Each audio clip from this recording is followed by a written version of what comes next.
Hi YouTube, this is Subtype On. This is Euro Truck Simulator 2, day 2 of our snow days. It's still, conditions outside are still blizzarding down. We are still snowed in our property at the moment, and thought I might as well create some more content for our YouTube channel. We are currently at level 7 and we've driven approximately 5,050 kilometers over the last 9 videos, and we've only explored 3.54% of the roads, made 10 deliveries, and still are driver for hire. Playing time of 6 hours and 14 minutes, and total game time spent of 4 days and 23 hours.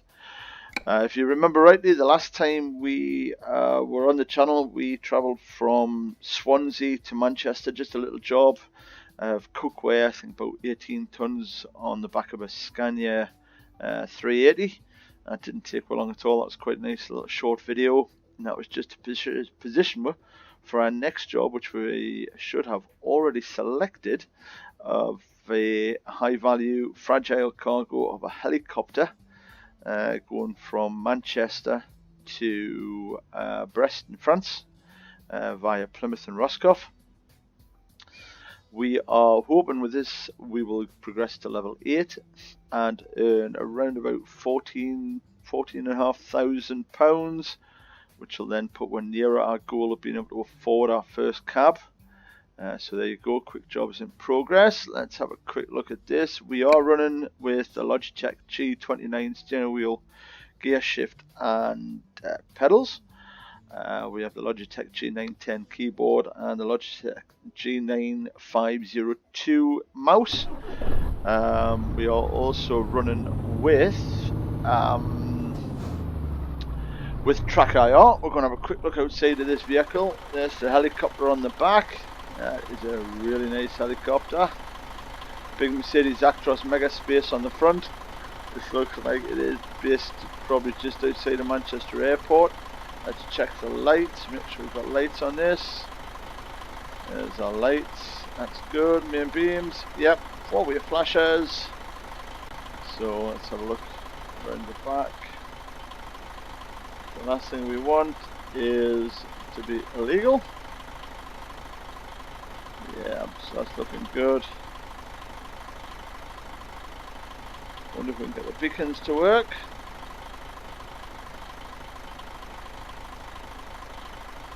So there's the rear beacon flashing on the back. That's good.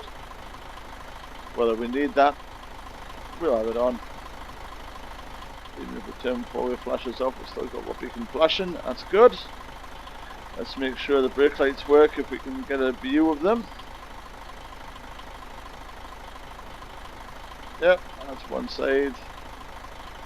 That's the other side. Cool. Horn.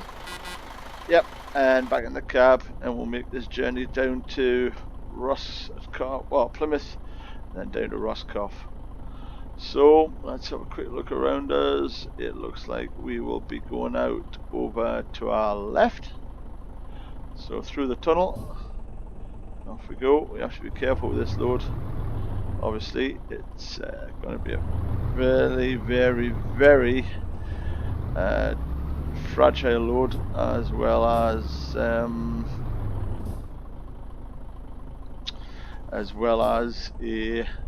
load that's quite valuable as well. So there's our exit. They don't make it easy for us truck drivers, these warehouses and companies, but it should just sneak through here. Can't get an outside view from that position. There we go. Quite a good view there. Let's take it nice and gently. This is going to be a bit of a trip. We've got 554 miles to go. Includes your ferry crossing, of course, which is a couple of hours or a good few hours. We're turning right. Keep my eyes on my left hand mirrors just on that building. Right hand indicator on.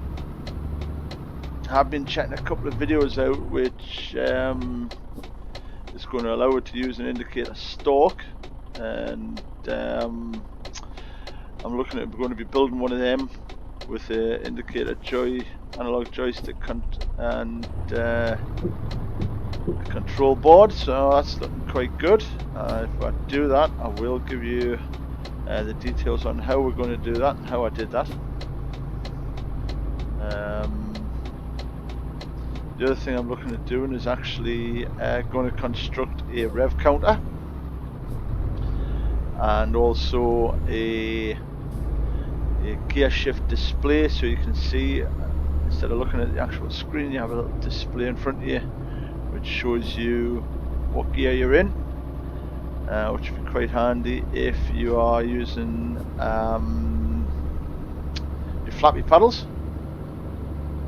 And the other thing is, it should be quite acceptable to be used on other games like Codemasters Dirt or iRacing or things like that. So we'll give you some videos and tips on how to do that. It should be quite good. We're also, like I mentioned a few times previously in other videos, we're going to look at setting up a convoy. This week would be perfect to try and get our live streaming channel up and running. And we might do that a little bit later. We're going to try and get up to maybe another 4 or 5 videos, and then we'll try the live stream and multiplayer and get that profile leveled up as much as we can. So when we get to convoy, we'll have our own vehicle and be able to use that for convoys. So we're going to go left down the M62 towards Liverpool.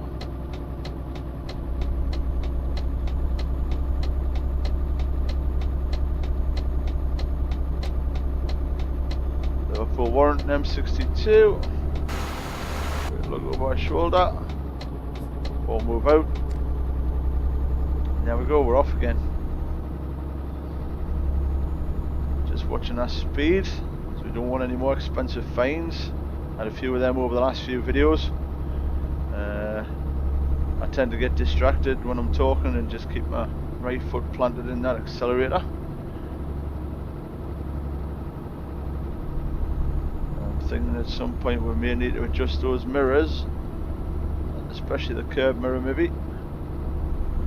The one thing you got to watch for when you're driving these trucks is the blind spots. Some of these HGVs have got some horrendous blind spots on them, so you have to be really careful.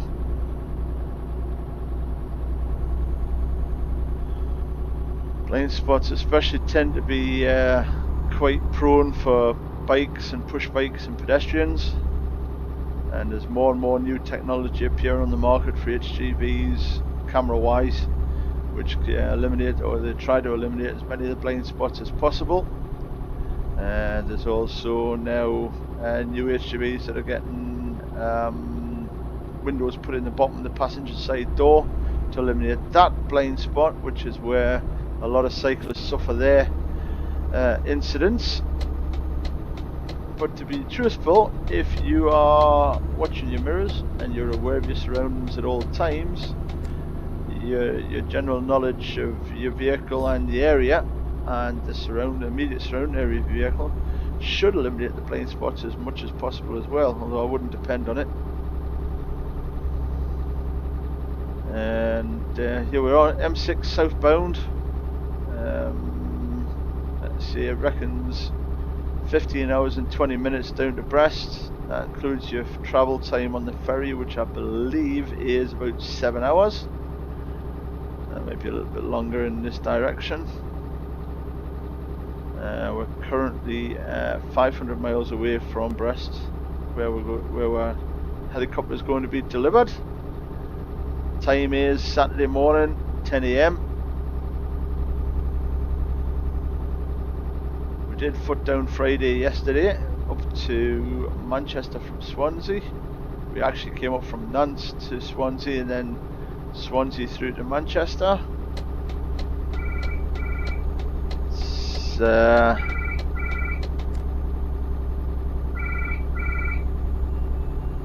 There's the house phone ringing. It always does when we start making these movies or these videos. and because we're driving, we won't answer it, simply because you're not allowed to use your phone whilst driving. Although the amount of people you still see using mobile phones and phones whilst driving is ridiculous, and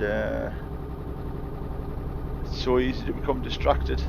And the other things I find which are quite distracting in vehicles are modern day car stereos, and also sat navs as well. But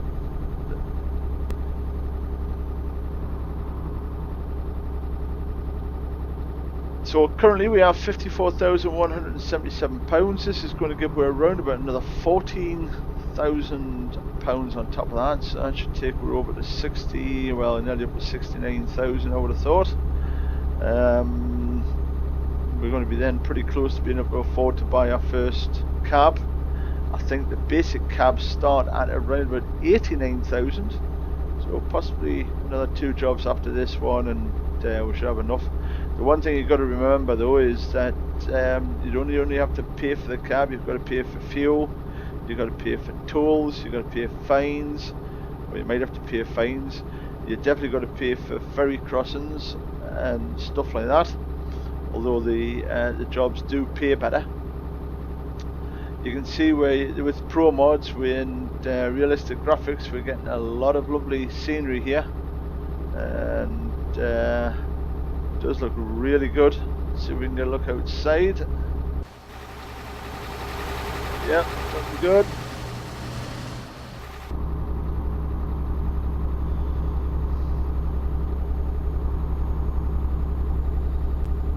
One of the Mazda 3s away through.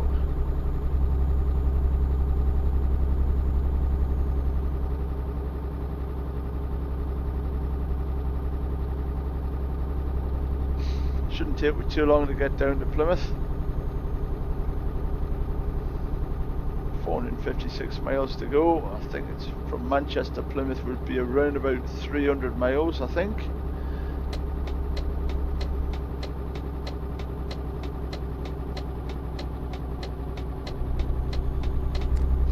A typical BMW driver, you move out to won't move out to let the wagon out in case he gets slowed down.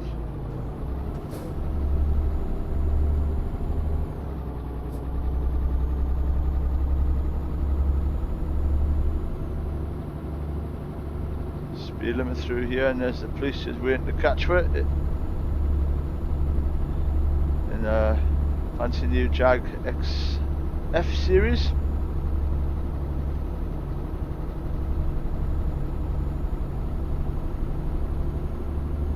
Little van still on one inside, had a feeling he was going to be. Drop him behind the police car now. And I would imagine they'll accelerate away.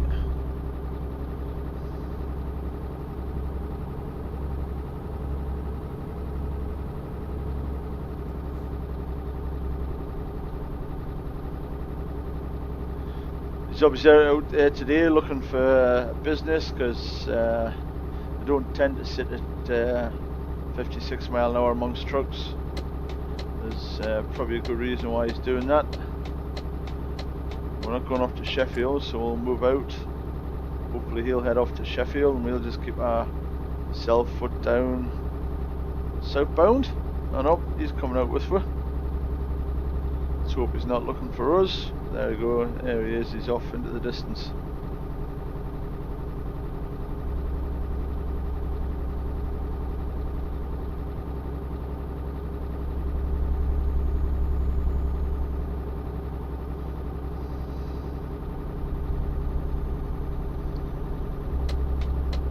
Let's see, we need to be off for the next junction towards Cardiff. Don't quite get that if we're going to Plymouth. Although it is M5 it's saying. So yeah, the M5 would take you down towards Plymouth. Signpost could probably be a little bit better. Could have been modified a little bit better. Take it easy around here so we don't topple this high value cargo off the back. Keep an eye on the inside, make sure we're still on the road with the trailer.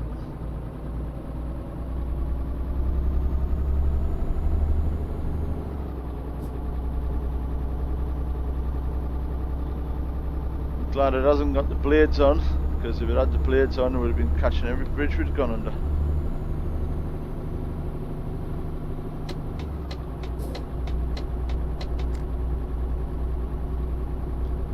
There's the radio and the tachograph above.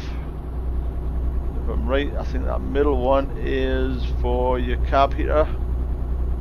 Most overnight cabs or sleeper cabs, in fact all sleeper cabs, have to have a separately independent run cab heater. And to be honest, some of the nights you're out on the roads or in parked up waiting for loads, yeah, that's a godsend, keeping you being able to keep your cab warm. Generally what I used to do was I used to crack a window open a little bit so let the steam out, and I would just literally have the cab heater on. That would keep you warm all night, and it would just keep it at a constant temperature if you're lucky. If you've got one that wasn't working so much, then you would find that it would just heat up and heat up and heat up, and then it would cut off and let the cab go really cold again, and then you'd have to wake up and fire it up.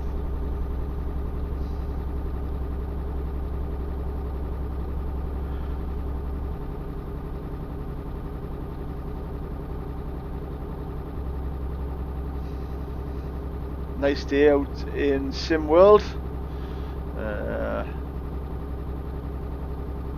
Plenty of haystacks there on the left. Wouldn't have thought it would be that early in the season. We've got sunflowers out on the right, that's quite nice. M5 in the southwest is a really nice area, to be truthful. You've got some really nice scenery, Penzance and Cornwall in that area.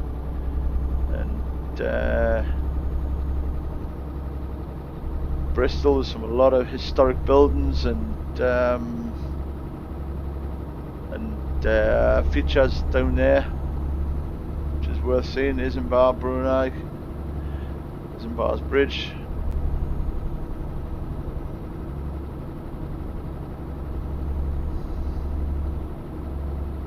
Never really got down this side of the country much in the past. Been down here a couple of times. Always worth work, unfortunately. Once had a caravan holiday in the area, but that would have been way back in the 80s.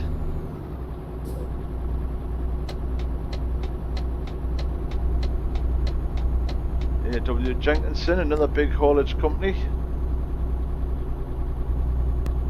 They tend to do forest products. They have a big depot just north of Carlisle, up by Gretna on the M74. You often see them running around with the forest wagons and the chip bulk haulers.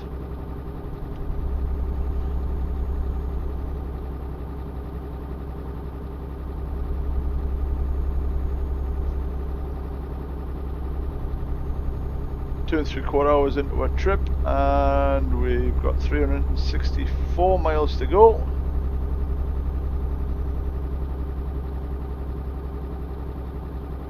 Still on the M5 southbound.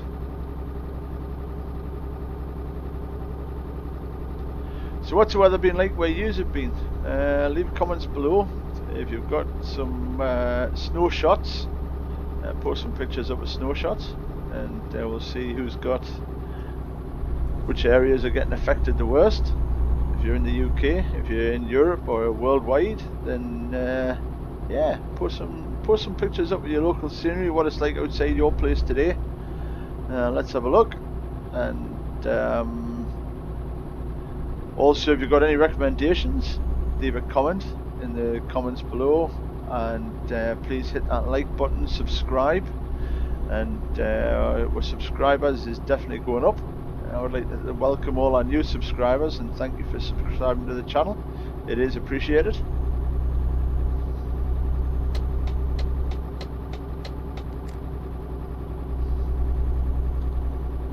Back into de-restricted, and we'll keep heading south on the M5.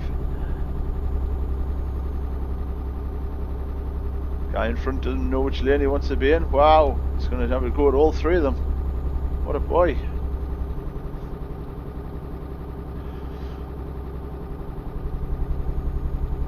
There's that big construction zone ahead.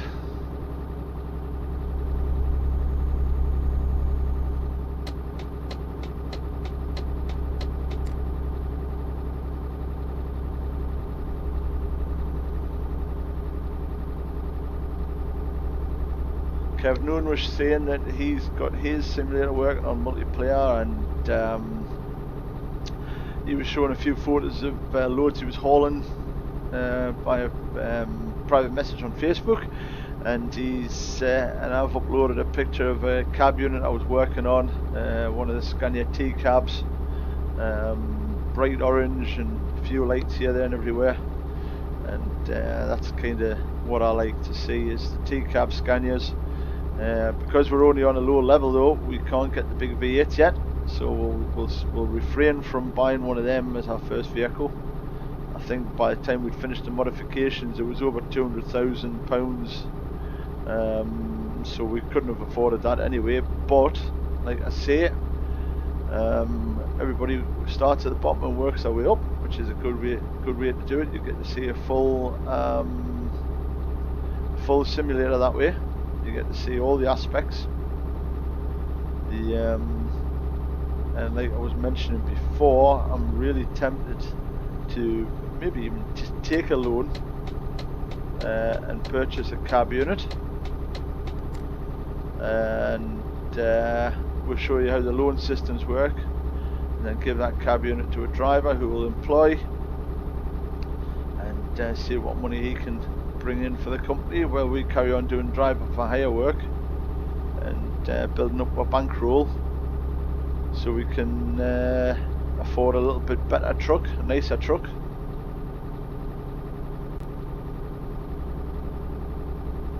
I think I will be sticking with the Scania cab units, although I do like Volvos as well. I think there's more options for modifications on the Scania.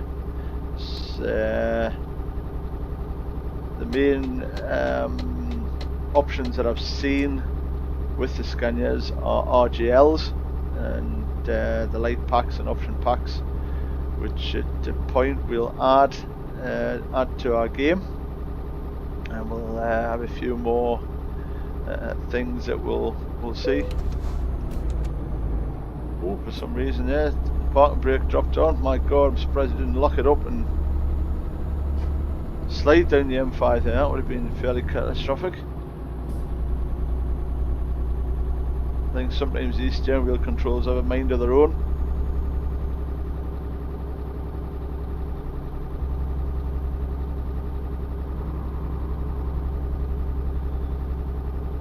So 286 miles to go. Presently we haven't had any fines, we haven't had any bumps, and we're making good time. Once we get down to Plymouth we'll pick the Roscoff ferry, and then once we get into Roscoff it's only a short little trip to Brest, and we'll park it up and see what loads we can get from Brest, either back over or possibly over towards the east. Yorkshire Tea, wow, he's a long way from home. So over to the east of Europe, we'll see if we can get into Italy possibly. Italy would be a quite nice place to visit, and if we can, like I say, we'll take a loan for our first vehicle and see if we can get that working in the background, so it generates some more funds for ourselves.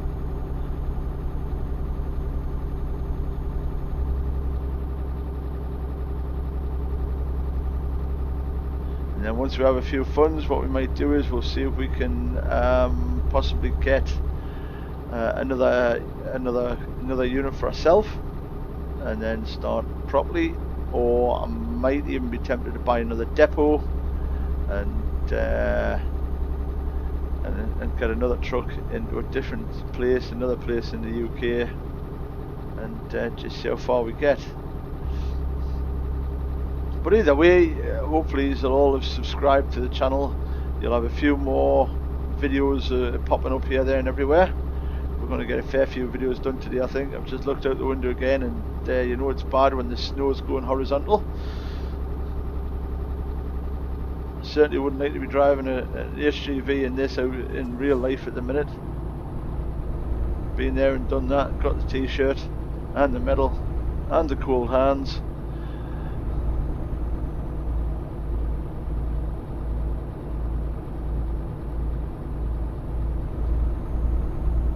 Speed limit coming back into force there. Back to 60, that's good. Put down again. There's the speed camera. Government cash machines.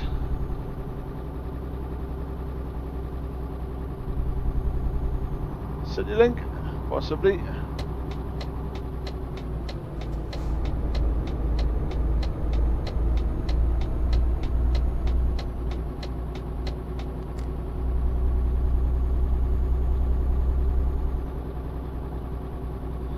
In the UK, we're only allowed as an HGV and also coaches, we're only allowed to drive in the first and second lane. We're not allowed to drive in lane 3, and that causes all sorts of problems.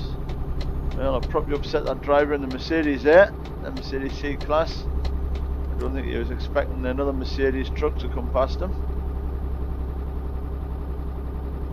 What you sometimes find is British motorists will do that. They'll slow down, slow down and slow down, and then you'll go past them, get halfway past, and suddenly they wake up and realise they've slowed down to a point where HGVs are getting past, and before thinking about the HGV on the outside of them, they'll put their foot down and leave the HGV stranded in the outside lane, which is an absolute terrible trick to do, but they do it.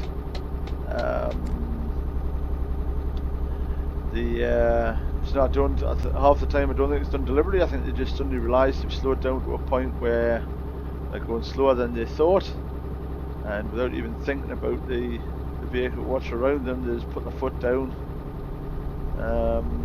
leaving the HGV. The correct way would be to let the HGV past, let him in, indicate out, and move out and overtake him again. That would be preferred by most HGV drivers rather than the trick of slowing down, making us try to overtake, and then accelerating away and leaving with nowhere to go but sitting outside lane looking like complete and utter idiots. Oh, we'll not go off yet. Thought it was going into 3 lanes. When that junction's finished, obviously it's going to go up over towards maybe that water tower over there. So there's still a lot of expansion packs and expansion areas that pro mods can work on, and that are obviously in the planning to do so. We should try and see if we can find Stonehenge, because in real life you can't see Stonehenge from the A303 as you go past it. Maybe we should do, once we have our own truck, a round UK visit to a few sites that we know exist, and see what's actually there, what's been placed there by pro mods and SCS. So we're now on the A38, still heading southbound.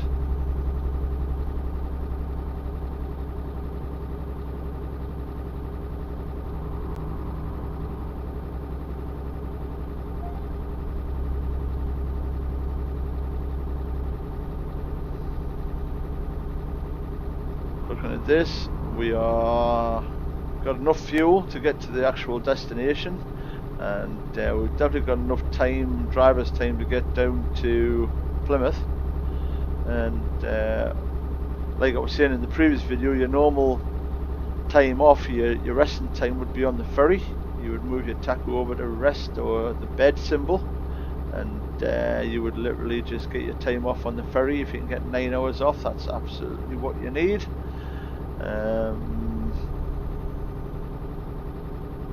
But on this game it was shown that the actual ferry crossing was 7 hours, but it still give a full rest on that ferry, so maybe the game's a little bit out there.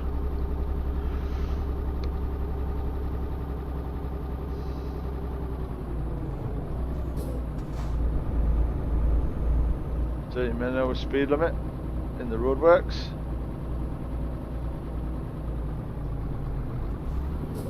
.173 miles to go.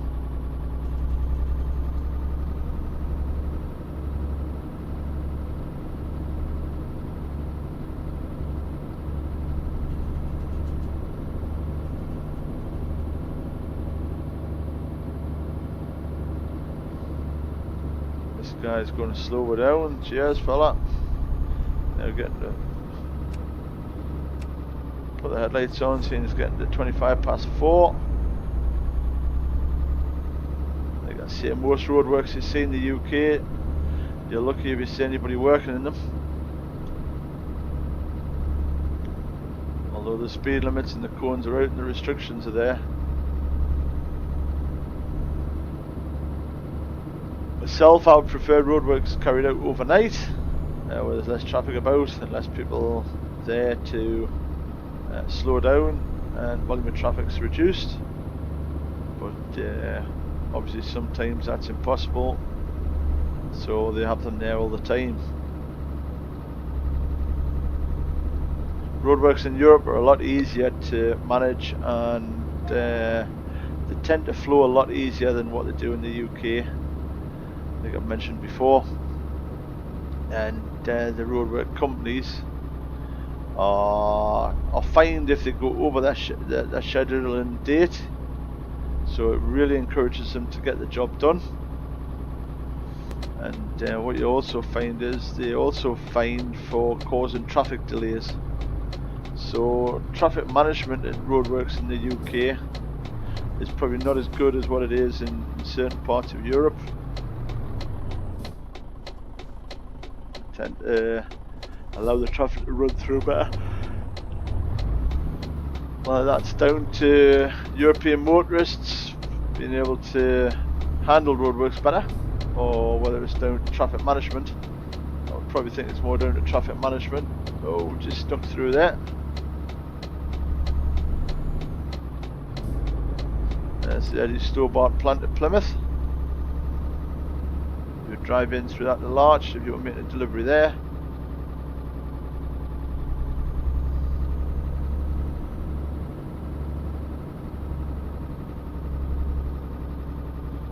To the roundabout.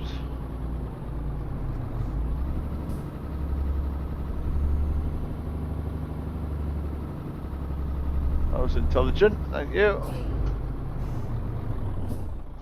Of course, if I'd been watching, I would have realised we were going left there. So what we're going to do is we're going to slowly take it up over here.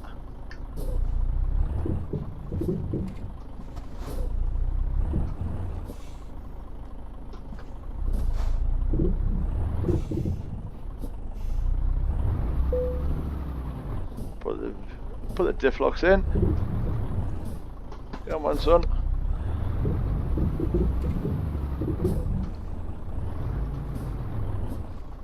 I'm causing traffic chaos here. Never mind, it happens. Put the diff locks out, and this is the one we want. This is the one we should have had before. I'm an idiot. Like I say, I get distracted when I'm talking to yourselves. It's easy enough done, easily rectified. Some Mercedes dealership there. No damage done. Maybe do a few curbs, sent reservation, and do a few of the locals' nerves by me getting on them. Damn, that Volvo indicated early. Like I say, everybody's allowed to make mistakes. That was nice of him. Thank you very much. See if we get the right exit this time. This one, yep, that's good. Right exit selected.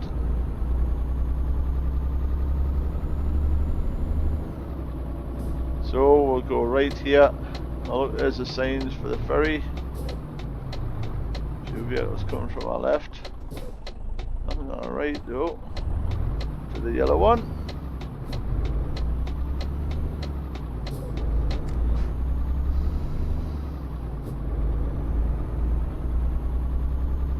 There's the ferry waiting for it. So you can rest up in there. There's a truck stop for you if you need. If you're tired. Carry on down to the end. That'll be the Brittany ferries we're looking for. Which is onto this little green anchor here. Let's see which route we're going to take. So Plymouth to Roscoff, 7 hours and £800. There we go. We'll embark on that journey. And we'll head off to Roscoff. Polaris Lines. Oh, okay. So there we go. We're now in Roscoff. Got our headlights on. Check my mirrors. Make sure we're not going to hit anything. And in France, we drive on the right. So we've got to remember that. We've got 36 miles to go. Shouldn't take long at all. Make sure we've got orange beacon on at the back. Yeah, orange beacon's on, that's good. Right in the mirrors, keep an eye on where exit point. So this would be customs, I would presume, and border patrol. Alright, sunshine. Orange flashing lights on a junction like this in France indicate that it's a giveaway. The lights at a certain point of time in France, they turn off, and or certain ones do, and if they suddenly become giveaway junctions. So you have to make your own decision as to when and how you're going to go around them. There's going to be a bus station there, I think. So we're going to go left here. Up to the stop sign. Stop. Make sure there's nothing coming.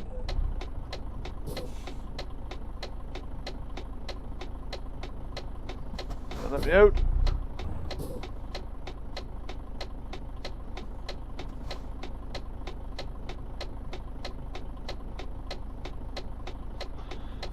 Good man, thank you very much. Takes a bit of patience. Then take a little bit of curb here, get it round. Doesn't stop in the best of places.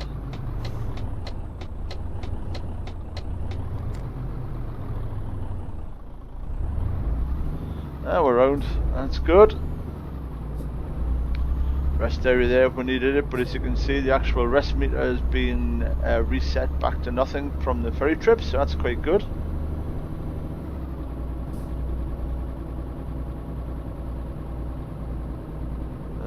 And off we go down here. Like I say, you treat this as a giveaway. We're on the main road through, we'll just plod on through there. Shall we stick to the speed limits? Speed limit signs in Europe are of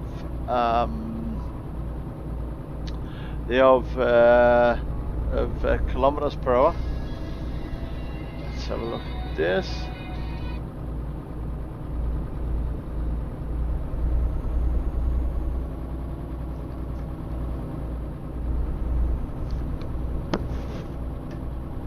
Oops, I would adjust the old headset there.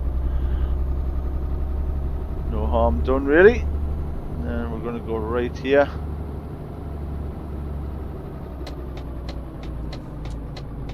And beam down to see the junction. Let him out, give him a bit of a wide berth so he can get round her.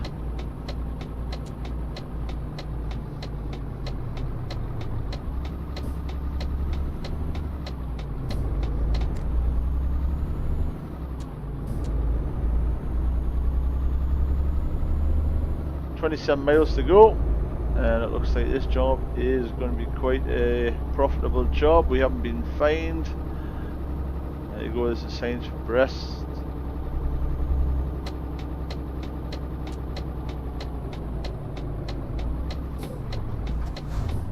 Any damage?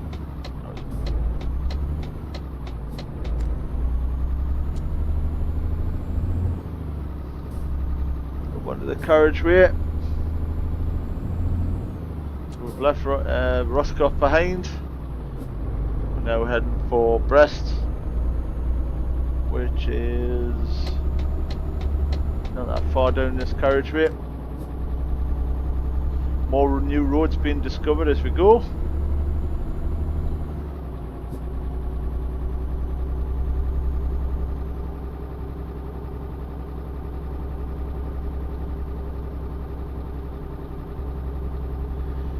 is always good. That bumps where road exploration figures up. That's good as well. I think this video is going to run just under the hour, which is what we try to do.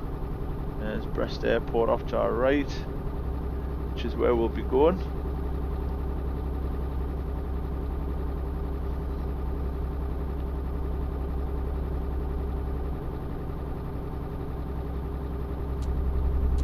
There we go. This is the one we want. Aeroport. First time we delivered to an airport.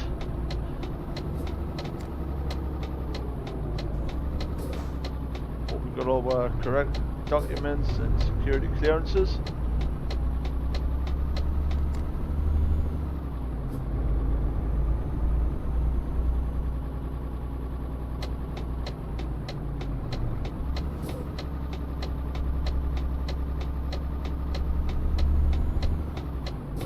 That's good, and we're not that far off now. Less than a mile.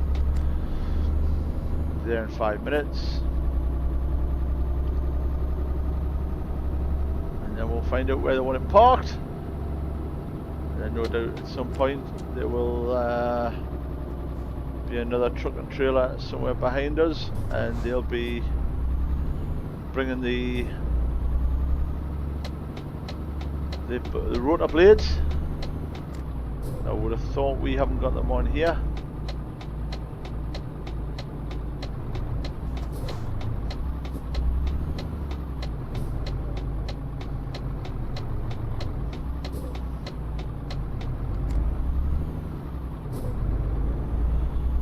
Nicely around there. What's that? Borat's Pizzas. Oh, we might have one of them tonight if we get parked up down here. It's about 2 o'clock in the morning, so it's probably closed. So it looks like it's back to tin beans, toast and a fried egg maybe. Let's have a look and we'll see where we're going. So we're going straight on here and then into here. So we'll take the wrong side to make sure we get this.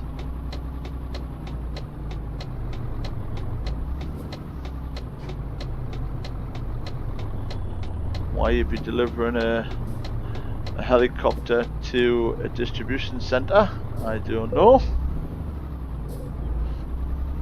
But obviously this is where they want it. We'll go down a little bit further and see if we can spin it round and then come back and park it up.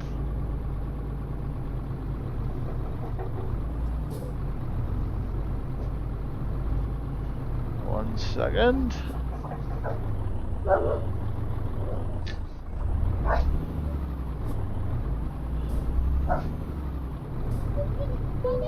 Let's have a look 1 second.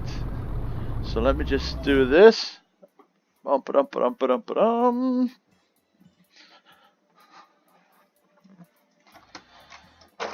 Yeah, grab them, the car's sliding forward.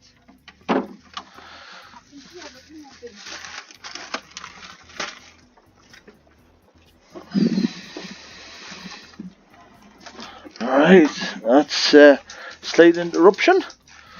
But we'll get back to it. We're nearly finished, we're nearly parked, we're nearly going to park up. That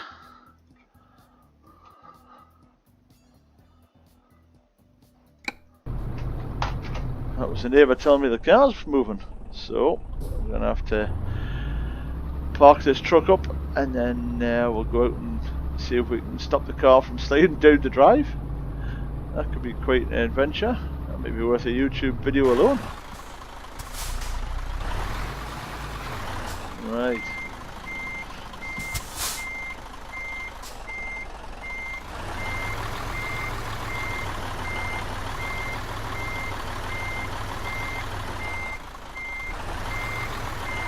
Looks like it's got rear steer on this trailer. That should make it a little bit easier for us.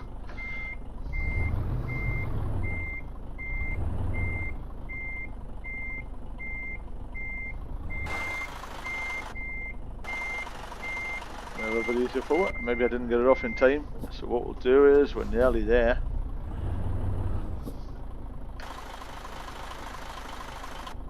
Flip that around.